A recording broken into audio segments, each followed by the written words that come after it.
तो काफ़ी दिनों के बाद आज फिर हम लमसम इन्वेस्टमेंट को लेकर बात करने वाले हैं, क्योंकि बहुत सारे लोग पूछ रहे थे कि 50,000 रुपये, 2 लाख रुपये, 3 लाख रुपये इस तरह करके मुझे लमसम करना है, तो मुझे कैसे लमसम करना चाहिए, किस तरह का फंड्स लेना चाहिए, स्ट्रैटेजी क्या होनी चाहिए, इन सारे मुद्दों के ऊपर हम बात करेंगे। और डिटेल्स में मैं आपको बताने वाला हूं कि कब आपको लमसम करना चाहिए, किस तरह के फंड्स आपको लेने चाहिए, और साथ ही साथ आपका जो तरीका होना चाहिए लमसम करने का, वो क्या तरीका होना चाहिए, किन तरीके को आपको फॉलो करके आप बेस्ट रिटर्न्स मतलब बना सकते हैं। इन सारे मुद्दों के ऊपर हम बात करेंगे। तो वीडियो बहुत ही इन्फॉर्मेटिव होने वाली है। एक लाइक कर दीजिए, शेयर कर दीजिए। चैनल को अगर अभी तक सब्सक्राइब नहीं किया है तो चैनल को भी ज़रूर सब्सक्राइब कर लें। देखिए सर, अगर लमसम की बात किया जाए कि म्यूचुअल फंड में लमसम, सबसे पहले हम बात करें कि कैसे करना चाहिए। लमसम कई तरीके से लोग करते हैं। सबसे पहले एसआईपी वगैरह का तो कॉन्सेप्ट आपको पता ही है कि एसआईपी हम कभी भी मार्केट के किसी भी लेवल पर कर सकते हैं, और जिस भी लेवल पर आप एसआईपी करते हैं तो वहाँ पर आपको लंबे समय तक के एसआईपी करते रहना है। बीच में मार्केट में गिरावट हो या मार्केट के जो भी सिचुएशन बने, वहाँ पर आपको रुकना नहीं चाहिए। ये बात तो अपनी जगह पर तय है। और एसआईपी कभी भी स्टार्ट कर सकते हैं। ये इसका कॉन्सेप्ट ही इसलिए है कि आप कभी भी इसमें इन्वेस्टमेंट कर सकते हैं, मतलब एसआईपी के ज़रिए। अब आती है लमसम। लमसम की अगर बात की जाए तो लमसम लोग कई तरीके से करते हैं। सबसे पहला एक तरीका तो ये होता है लोगों का कि उनके पास जितना भी उनका कैपिटल होता है, मान कर चलिए फॉर एग्ज़ाम्पल आपको 5 लाख रुपये निवेश करना है, तो आप क्या करेंगे कि मार्केट के किसी भी एक ही लेवल पर पूरे टोटली 5 लाख रुपये को इन्वेस्टमेंट कर देंगे। तो एक तरीका ये होता है लमसम करने का।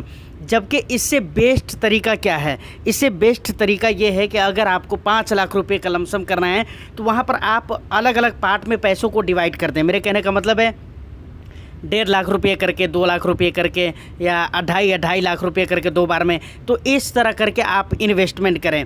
इससे फ़ायदा ये होगा कि मार्केट के कई सारे लेवल पर आपके लमसम इन्वेस्टमेंट होंगे। और ऑफ कोर्स जब आप पैसों को डिवाइड करेंगे और जब आप लमसम करेंगे तो वहाँ पर टाइमिंग का ख्याल रखना बहुत ही ज़रूरी होगा। तो लमसम इन्वेस्टमेंट करने वाले को एक चीज़ ये भी ध्यान देना चाहिए कि भाई टाइमिंग क्या है। मेरे कहने का मतलब है स्टॉक मार्केट के जो टाइमिंग चल रहे हैं, मार्केट किस लेवल पर ट्रेड हो रहा है, किस लेवल पर चल रहा है, इन चीज़ों का ध्यान रखना बहुत ही ज़रूरी है। अगर मार्केट हाई लेवल पर है, वहाँ पर आपने लमसम कर दिया तो फिर दिक्कत तो ये हो जाएगी कि भाई उतने अच्छे फ़ायदे आपको नहीं मिल पाएंगे। तो इसलिए आपको देखना चाहिए। साथ ही साथ वैल्यूएशन का भी ख्याल, वही तो मैं बोल रहा हूँ, मार्केट का लेवल का मतलब है कि वैल्यूएशन का भी आपको ख्याल रखना चाहिए। तो यहाँ पर मैं आपको 2 चीज़ें बताना चाह रहा हूँ। सबसे पहली चीज़ तो ये है कि अपने टोटल कैपिटल को मार्केट के एक ही लेवल पर इन्वेस्टमेंट नहीं करना है, और दूसरी बात वैल्यूएशन का ख्याल रखना है। वैल्यूएशन का ख्याल इसलिए रखना ज़रूरी है कि अगर आप किसी गलत लेवल पर मार्केट में अगर लमसम कर देते हैं तो इतना अच्छा खासा बेनिफिट आपको देखने को नहीं मिलेगा। जबकि लॉन्ग टर्म में अगर आप बने रहते हैं तो ऑफ कोर्स आपको याद भी नहीं रहेगा कि भाई गिरावट कब हुई थी, कब हमारी पोर्टफोलियो में रेड शो हुए थे। लेकिन फिर भी अपनी रिटर्न्स को मैक्सिमाइज़ करने के लिए आपको टाइमिंग का ख्याल रखना बहुत ही ज़रूरी है कि आप बेस्ट टाइम पर लमसम करें। अब यहाँ पर हमें एक चीज़ समझना पड़ेगा कि आखिर हमें कैसे पता चलेगा कि स्टॉक मार्केट वैल्यूएबल है या अनवैल्यूएबल है। तो इसके लिए आप ट्रेलिंग पी रेशियो वगैरह आप चेक कर सकते हैं। बहुत सारे वेबसाइट पे जाकर आप जिस भी मतलब फंड में आपको इन्वेस्टमेंट करना है तो वहाँ पर उस इंडेक्स के आप ट्रेलिंग पी रेशियो वगैरह चेक कर सकते हैं। जैसे लार्ज कैप में, अगर आपको लार्ज कैप की किसी स्कीम में आपको निवेश करना है तो आप चेक कर सकते हैं कि लार्ज कैप के ट्रेलिंग पी रेशियो क्या है। अगर मिड कैप में इन्वेस्टमेंट करना है, मिड कैप कैटेगरी के फंड में, तो आप मिड कैप इंडेक्स के ट्रेलिंग पी रेशियो को चेक कर सकते हैं। कैसे चेक किया जाता है, प्लस आपको ये कैसे पता चलेगा कि कितना रहेगा तो हमको पता चलेगा कि ये सस्ता है, और कितना रहेगा तो हमको पता चलेगा कि ये महंगा है। ये सारे डिटेल्स आपको कई सारे वेबसाइट पर मिल जाएंगे। लेकिन फिर भी अगर किसी तरह की कोई प्रॉब्लम होती है तो आप हमें कमेंट सेक्शन में बताइए। इसके लिए पूरे टोटली डेडिकेटेड एक वीडियो अलग से मैं बना दूंगा। उसमें क्लियर आपको पता चल जाएगा कि कैसे आप मार्केट के वैल्यूएशन या अनवैल्यूएशन होने का पता आप कर सकते हैं। अब दूसरी जो इम्पोर्टेंट बात आती है, बहुत सारे लोग कहते हैं कि भाई मुझे फंड सजेस्ट करिए। देखिए, अगर आप इस वीडियो को यकीनन गौर से देख रहे हैं तो आपको इस सवाल को पूछने की ज़रूरत नहीं पड़ेगी। मैं यहाँ पर ये कहता हूँ कि आप देखिए कि आपने किस तरह का पहले ऑलरेडी या तो आपने फ़ंड सेलेक्ट कर लिया होगा या फिर करने वाले हैं। अगर आपने कर लिया है तो आपने यकीनन वहाँ पर अपने रिस्क एपिटाइट के हिसाब से, अपने टाइम होराइजन के हिसाब से, उसके अलावा और भी बहुत सारी चीज़ों को ध्यान में रखते हुए आपने फ़ंड का सेलेक्शन किया होगा, तो वो फ़ंड आपके लिए इनफ है। दूसरी बात, अगर आप फ़ंड सेलेक्शन करने वाले हैं तो सेम इन्हीं सारी चीज़ों को और इन्हीं बातों का ख्याल रखते हुए आप फ़ंड का सिलेक्शन कर सकते हैं। देख सकते हैं कि आपके रिस्क एपिटाइट के साथ कौन सा फ़ंड है जो कि बेटर साबित हो रहा है। यहाँ पर एक बात मैं कहना चाहूँगा जो ख़ास तौर से ध्यान देने वाली है कि आपको लमसम करने के लिए सेक्टरल एंड थीमेटिक कैटेगरी के जो फंड्स होते हैं उनसे दूर रहना चाहिए। देखिए, आपको अगर बहुत अच्छी तरह पता है कि भाई इस सेक्टर में कई सालों तक तेज़ी रहने वाली है, जबकि ऐसा कुछ कहा नहीं जा सकता है, और ये हमें भी पता है और आपको भी पता है कि ऐसा होता नहीं है कि लगातार कई सालों तक, क्योंकि हम जो लमसम करेंगे लार्ज कैप में, मिड कैप में या फिर स्मॉल कैप कैटेगरी के फंड है, तो ऐसा तो नहीं कि हम वहाँ पर 2 साल 3 साल या 2.5 साल के लिए लमसम करेंगे। यकीनन वहाँ पर 5 साल 7 साल 8 साल 10 साल या इससे भी ज़्यादा टाइम के लिए हम लमसम करेंगे, तो इतने टाइम तक लगातार अच्छा बना रहे ऐसा नहीं होता। तो इसलिए मैं कहता हूँ कि सेक्टरल एंड थीमेटिक कैटेगरी में क्या होते हैं, हो सकता है 6 महीना तेज़ी देखने को मिले, 3 महीना तेज़ी रहे, 1.5 महीना 1 महीना तेज़ी रहे, ऐसे टाइम ड्यूरेशन कभी कभी साल भर भी तेज़ी रह सकते हैं। तो इस बात को आप समझ सकते हैं, लेकिन फिर भी बहुत लंबे समय तक एक सेक्टर में तेज़ी रहना ये पॉसिबल नहीं है। मैं आपको ये कहना चाह रहा हूँ, आप large cap, multi cap, flexi cap, उसके बाद क्या कहते हैं मिड कैप, स्मॉल कैप, इस तरह के जो फंड्स हैं वो आपके लिए काफ़ी होते हैं, सफिशेंट होते हैं। इस तरह के फ़ंड आप चुनिए, बाकी आप अपने रिस्क एपिटाइट का ख्याल रखिए। बहुत कुछ यहाँ पर देखने की ज़रूरत नहीं है। अगर आप इतना देख लेते हैं तो यही एक तरह से बहुत कुछ हो गया आपके लिए। देखिए, अभी वीडियो में पीछे मैंने फ़ंड सिलेक्शन को लेकर एक बात कही है कि या तो आपने फ़ंड सेलेक्ट कर लिया है या फिर करने वाले हैं। तो इसी सवाल को फिर से हम दोहराते हैं कि अगर आपने फ़ंड सिलेक्शन कर लिए हैं, अब फिर हमें लमसम करना है 2 लाख 4 लाख 5 लाख जितने का भी हो सके, तो क्या उसके लिए हमें नया ही फ़ंड लेना ज़रूरी है? क्या नया ही फ़ंड में हमें लमसम करना चाहिए?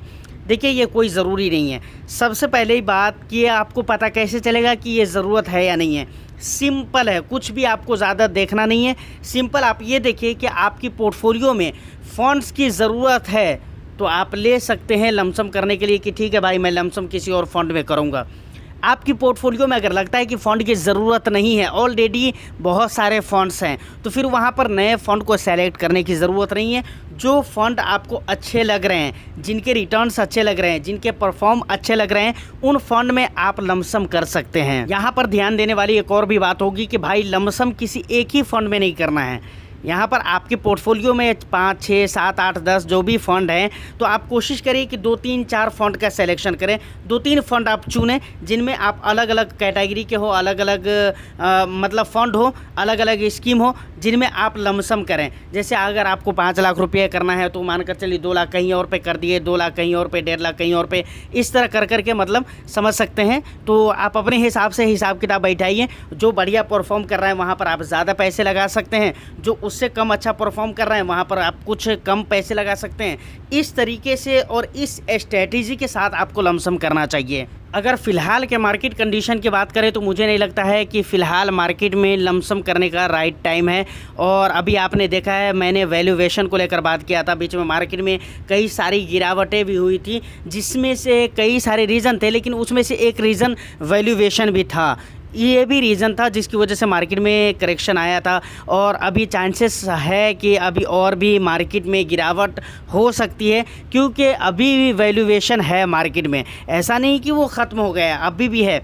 तो मुझे लगता है कि 5-6%, 7% अगर मार्केट गिरे तो आप उन टाइम पीरियड का इंतज़ार करिए। एटलीस्ट आपको 4% से ऊपर तो मार्केट गिरना चाहिए, कम से कम 4%, 5% इतना तो गिरना चाहिए मार्केट, तब जाकर एक अच्छा टाइम होता है कि वहाँ पर आप लमसम कर सकते हैं। वो भी आपको बहुत ज़्यादा अमाउंट का लमसम नहीं करना चाहिए, सोच समझदारी के हिसाब से। प्लस ये भी आपको देखना चाहिए कि किस तरह के इंडाइसेस में गिरावटें हो रही हैं, और आप जो लमसम करने वाले हो, आपके जो लमसम के इरादे हैं वो किस तरह के स्कीम में लमसम करने के इरादे हैं। या फिर आप ये मान लीजिए कि मिड कैप और स्मॉल कैप में आप लमसम करने वाले हैं, वहाँ पर अगर 4-5% तक की गिरावट हो जाती है तो कोई बात नहीं है, आप वहाँ पर लमसम कर सकते हैं, जो कि फ़िलहाल है नहीं। अब मार्केट में इंतज़ार करना है, देखते हैं वो मौका कब मिलता है। तो फाइनली मैंने इस वीडियो में लमसम से जुड़े 3, 4, 5 सवालों के ऊपर बात किया है। लमसम कब करना चाहिए, किस तरह के फ़ंड में करना चाहिए, क्या अलग से फ़ंड लेने की ज़रूरत होती है,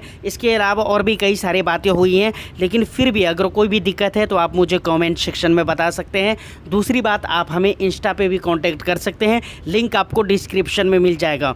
उम्मीद करता हूं कि वीडियो आपको अच्छी लगी हो। वीडियो अगर अच्छी लगी है तो एक लाइक कर दीजिए, शेयर कर दीजिए। चैनल को अगर अभी तक सब्सक्राइब नहीं किया है तो चैनल को भी ज़रूर सब्सक्राइब कर लें। मैं फिर मिलता हूं किसी नेक्स्ट एंड इंटरेस्टिंग वीडियो में। जब तक के लिए all the best. Thank you for watching.